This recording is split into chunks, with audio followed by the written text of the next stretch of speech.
Bonjour à tous et bienvenue dans ce JTech. Merci de nous suivre chaque semaine. Le JTech, c'est toute l'actualité des nouvelles techno, chaque semaine sur la chaîne techno.tv. Salut à tous, que s'est-il passé cette semaine sur la planète high-tech?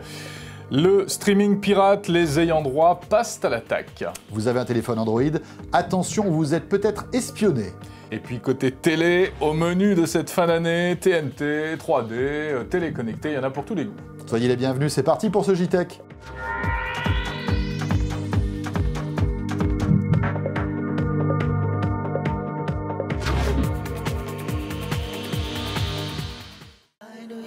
Le JTech avec Orange Innovation.tv, la web TV qui simplifie la vie numérique. Avec Netgear, partagez votre vie numérique en toute simplicité. Et en cette fin d'année, ça chauffe du côté des sites vidéo de streaming. Et oui, on en parlait déjà la semaine dernière dans le JTech. Les pouvoirs publics, les ayants droit, partent en guerre contre les sites de streaming pirates, et puis ce qu'on appelle également le direct download, avec une plainte, une action en justice qui vient d'être lancée par 3 syndicats du monde du cinéma. Voilà, sont visés les opérateurs télécoms, mais aussi les moteurs de recherche, car il est vrai que, en tapant le titre d'un film sur un moteur de recherche, au bout de quelques liens, on trouve ce film en téléchargement illégal. Alors que veulent-ils? Eh bien, faire disparaître ces sites, les déréférencer, les bloquer, les filtrer, on verra bien. Tout cela se réglera en justice le 15 décembre. Mark Zuckerberg, le fondateur de Facebook, fait son mea culpa sur le web cette semaine, lors d'un long post qu'il a publié sur son blog. Il regrette un petit peu les erreurs passées faites sur Facebook en matière de vie privée. C'est vrai qu'il y en a eu quand même quelques-unes. Je sais qu'il y en a eu. Effectivement, Facebook, qui vient de passer un accord d'ailleurs avec la puissante commission américaine du commerce, un accord qui prévoit que désormais le réseau social 800 millions d'amis va être placé sous surveillance pendant 20 ans, tenez-vous bien. Tous les 2 ans, il y aura un audit qui sera fait en matière de vie privée, concernant Facebook. Exactement. Donc aujourd'hui, Zuckerberg promet que Facebook sera le plus gentil du monde en matière de respect de la vie privée. Et Facebook qui, rappelons-le, prépare son introduction en bourse. Avec une valorisation incroyable de 100 milliards de dollars. Cette entrée en bourse est prévue pour le printemps prochain. Y a-t-il un mouchard dans nos smartphones, et particulièrement dans les smartphones Android? Alors en fait, c'est une rengaine qui revient régulièrement, mais cette fois-ci, eh bien, ce sont certains appareils Android qui sont montrés du doigt. Voilà, c'est un ingénieur américain qui a mis le doigt où ça faisait mal. En décortiquant un petit peu le logiciel Android, il a découvert que sur 130 millions de téléphones portables utilisant Android, il y aurait un fameux mouchard qui s'appelle IQ Carrier et qui permettrait en fait de surveiller vos faits et gestes si vous avez un téléphone Android. En fait, il s'agit d'un logiciel qui est utilisé par les opérateurs américains et qui permet apparemment de collecter certaines données. Tout ce qu'on tape au clavier, même les messages, reste à prouver cependant que ces informations remontent réellement jusqu'aux opérateurs, ça c'est pas sûr. Et puis il faut dire que c'est un problème qui pour l'instant ne toucherait que les États-Unis.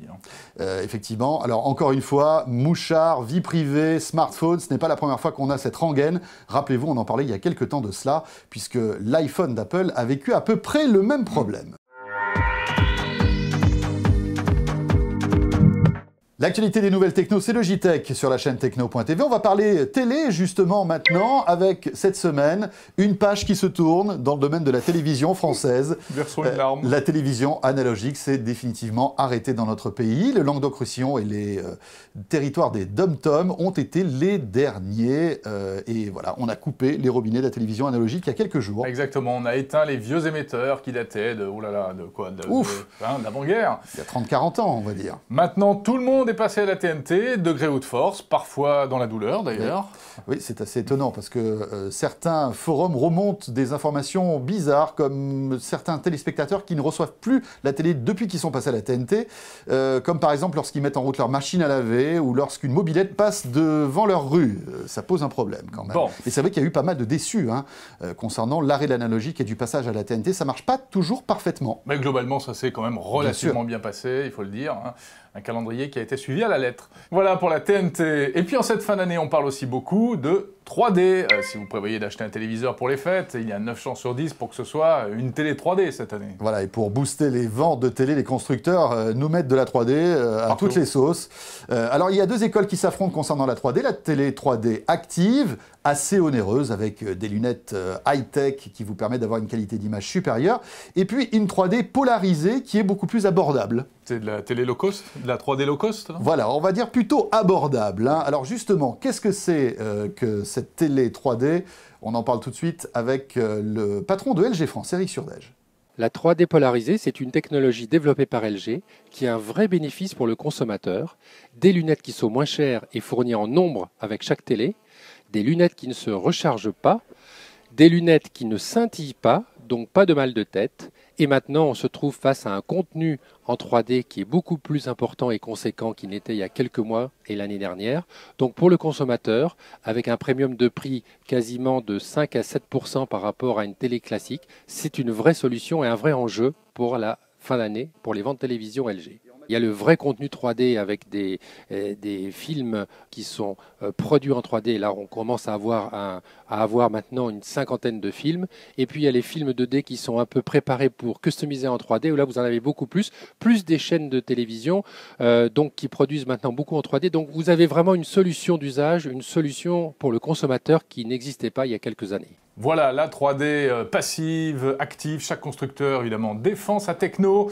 Ce sera encore un déballage de téléviseurs très certainement au mois de janvier à Las Vegas, au grand salon du CES, où vous pourrez évidemment suivre le JTech. Et oui, parce qu'on y sera, bien sûr. Vous restez là, la suite du JTech dans un instant sur la chaîne techno.tv. On va toujours rester dans la télévision. Vous allez voir, les opérateurs télécoms eh bien, ne manquent pas d'imagination en cette fête de fin d'année, justement. Bonjour, je suis Olivier Bonafou, responsable Netgear France.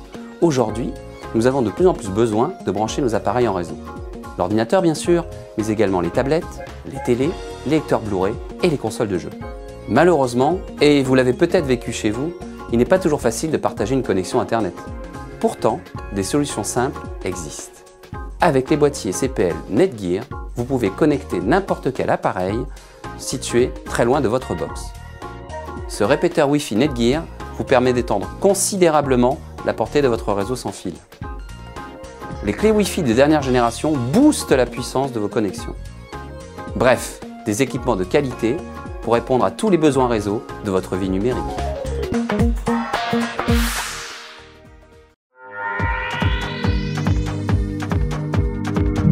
Alors la télé à la maison aujourd'hui, c'est presque de plus en plus compliqué. Il faut connecter sa télé à Internet, à son téléviseur, à sa tablette, à son smartphone. Comprendre la télécommande? Ouais, c'est vrai. Et eh bien en France, ce sont les opérateurs triple play qui bougent beaucoup dans ce domaine, hein, François? Effectivement, et le dernier en date, c'est Bouygues Télécom. Bouygues Télécom qui s'apprête à lancer une application sur tablette, à la fois iPad mais aussi Android, qui va vous permettre de piloter votre téléviseur et votre box confortablement installé depuis son canapé. Voici les explications d'un responsable de Bouygues Télécom. Tout le monde aujourd'hui a un smartphone. De plus en plus, les gens vont posséder des tablettes. Tout le monde a bien sûr un PC ou un Mac. Les gens vont pouvoir prendre leur contenu photo, vidéo ou musique et d'un clic ou d'un swipe, comme on dit en anglais, donc un tracé, un toucher, voilà, envoyer leur contenu préféré sur la télé, ce qui est une fonction aujourd'hui unique, puisque jouer avec les photos et la vidéo depuis sa tablette ou son PC, le tout sur son téléviseur, demande aujourd'hui un tas de branchements. Tout ça, on le simplifie. Aujourd'hui, one click et c'est terminé. Donc ses photos, sa musique, ses vidéos, et le tout avec des formats très variés, puisqu'on a le plaisir d'annoncer qu'à partir de ces jours-ci, Bouygues Télécom, en plus des formats qu'on supportait jusqu'à présent, on rajoute l'audio AAC, les formats Move, les points MP4, et puis aussi le très attendu MKV. Voilà pour Bouygues Télécom. Alors il faut préciser qu'évidemment ça bouge aussi chez les concurrents, ça bouge partout, que ce soit Free, Orange, SFR, Numéricable, etc. On aura l'occasion d'en reparler bientôt. Le JTech, toute l'actualité des nouvelles techno. Alors, vous le savez sans doute, le smartphone a révolutionné notre manière de nous déplacer grâce au GPS qu'il inclut. On ne peut plus se perdre maintenant et arriver en retard. En principe. Eh bien, le smartphone évolue et Google Maps, qui est intégré sur les smartphones Android, va nous permettre très prochainement de trouver son chemin dans les rues, mais aussi dans les centres commerciaux et les aéroports. Regardez ces images. Étonnante. C'est vraiment spectaculaire. Alors pour l'instant, ce n'est disponible malheureusement qu'aux États-Unis et puis au Japon. Retrouver facilement un guichet dans un aéroport ou bien visiter le magasin Ikea pour trouver le rayon des luminaires sans faire tout le magasin en fait. Alors voilà, il y en a qui aiment bien, on va dire, bader, se promener dans ce genre de magasin, puis il y en a d'autres qui aimeraient aller directement à l'essentiel. Voilà. Et bien voilà, avec cette appli, vous ne perdrez plus de temps. À noter que ça risque d'arriver bientôt en France, bien sûr. Il suffit que les magasins donnent leur plan à Google pour qu'après, Google les intègre directement. C'est pas mal. Donc ça, c'est dans la dernière version d'Android. Oui. Et puis ça existe aussi pour certains centres commerciaux ou aéroports, sur les téléphones Windows Phone grâce à l'application Bing Maps. Alors la question que tu vas me poser, Jérôme, comment ça marche alors qu'on ne capte pas de GPS quand on est à l'intérieur d'un bâtiment? C'est vrai ça, le GPS ne passe pas. Eh bien la magie se nomme triangulation, c'est-à-dire qu'avec les informations GSM que votre téléphone va capter, mais aussi le Wi-Fi, il va réussir à se repérer avec une précision diabolique. Bon, on va terminer ce JTech avec quelques geekeries incroyables, insolites, qui vont vous faire rêver. Imaginez par exemple pouvoir personnaliser votre voiture avec une bande de peinture. Pas du tout. Comme j'ai fait sur la tienne. Avec des écrans, exactement comme on personnalise son smartphone ou son ordinateur. Voilà, alors ce concept car signé Toyota a été présenté cette semaine au Salon de l'Auto à Tokyo, au Japon. C'est impressionnant. Donc ce ne sont que des écrans. Voilà, on peut véritablement personnaliser sa voiture et tout est tactile, Jérôme, là-dessus. Oui, des écrans tactiles à l'extérieur et à l'intérieur. Alors vous pouvez mettre votre photo sur le coffre, je sais pas, la photo de vos enfants sur les portières, n'importe quoi. Et puis à l'intérieur, évidemment, le pare-brise est tactile, ça c'est la moindre des choses. Bon, ce n'est qu'un concept. Voilà, c'est la nouvelle génération des autocollants avec le prénom de sa compagne sur le pare-brise que tu avais quand tu étais jeune, c'est ça? Non, mais c'est les fabricants de peinture pour voitures qui vont faire la gueule. Bon, alors, puisqu'on est dans le rigolo, on va y rester avec cette démonstration faite par un journaliste américain, un peu geek, mine de rien. Très geek, c'est responsable de la rubrique techno du New York Times. Voilà, qui a installé chez lui des toilettes un peu particulières, des toilettes high-tech. Hyper high-tech, alors des toilettes qui, évidemment, ont des petits jets par-ci par-là. Des raffinements, on va dire. Voilà, on n'entrera pas dans les détails. Également, plusieurs vitesses de chasse d'eau. Enfin, c'est formidable. Vous pouvez brancher votre MP3, il y a un haut-parleur dans les toilettes. Tout cela se pilote avec une télécommande. Ouais. Enfin, notre journaliste high-tech conclut en disant que la dernière fois, ça n'a pas marché. Il a été obligé de redémarrer ses toilettes. Rebooter les toilettes. Ouais, que faire quand on a une envie pressante et qu'on n'a plus de toilettes? Là, je vous pose la question, quand même. Bon, on termine avec, en restant exactement dans le même lieu, en fait. Ça se passe en Angleterre, dans un café. Regardez ces urinoirs, pas comme les autres, avec un petit écran au-dessus. Pourquoi? Je vous le donne en mille. Pour rester plus longtemps devant ces toilettes? Probablement, puisqu'en fait, c'est pour faire du jeu vidéo. Et la manette de jeu, bon, je te laisse raconter, parce que moi, j'ose pas. Si vous voulez regarder les images, elles parlent d'elles-mêmes. La manette de jeu, c'est en fait, eh bien, le jet de votre urine. Voilà. C'est ça, on va dire ça comme ça. Bon. C'est que pour les garçons pour l'instant, mais il paraît qu'ils réfléchissent à une version pour les filles. Je crois qu'on va arrêter là, parce que ce JTech est de mal en pipi. On va terminer là-dessus. Merci de nous avoir suivis. On se retrouve la semaine prochaine, bien sûr, pour un prochain JTech. N'hésitez pas à nous retrouver sur Orange Innovation TV, sur YouTube, sur Dailymotion, sur la TNT aussi à Lyon, sur TLM. Et on sera là dans 8 jours. Salut à tous, bye bye, portez-vous bien.